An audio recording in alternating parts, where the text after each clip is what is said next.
Bonjour. Alors aujourd'hui j'avais envie de partager avec vous ma récente commande chez Playhouse.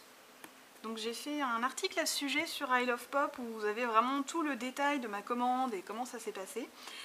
Le principal intérêt de ce magasin-là, soyons clairs, c'est qu'ils envoient à l'international des figurines Pop Asia. Donc évidemment les Pop Asia, comme le nom l'indique, on les trouve surtout en Asie. Il y a quelques revendeurs aux États-Unis, après il faut forcément passer par le marché secondaire et les revendeurs sur eBay et ça coûte très cher. Avec Playhouse, on arrive à avoir une figurine avec frais de port compris pour 20-30 €, donc c'est quand même intéressant.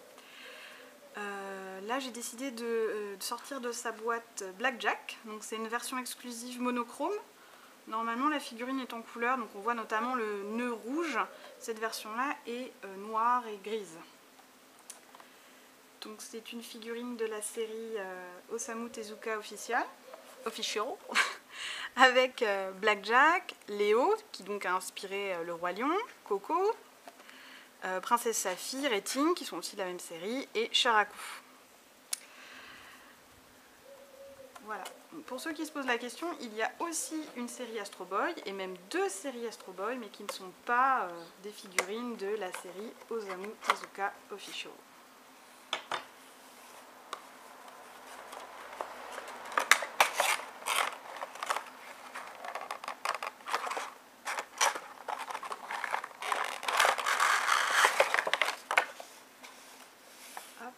J'en profite pour vous montrer qu'il y a un petit autocollant brillant avec un effet 3D comme sur les billets de banque pour prouver que ce n'est pas une contrefaçon.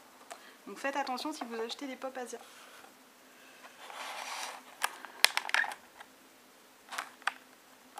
Hop.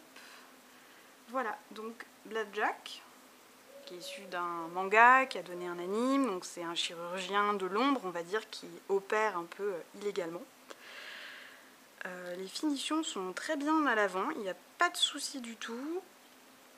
À l'arrière, c'est un petit peu moins net au niveau de la séparation entre le blanc et le noir des cheveux.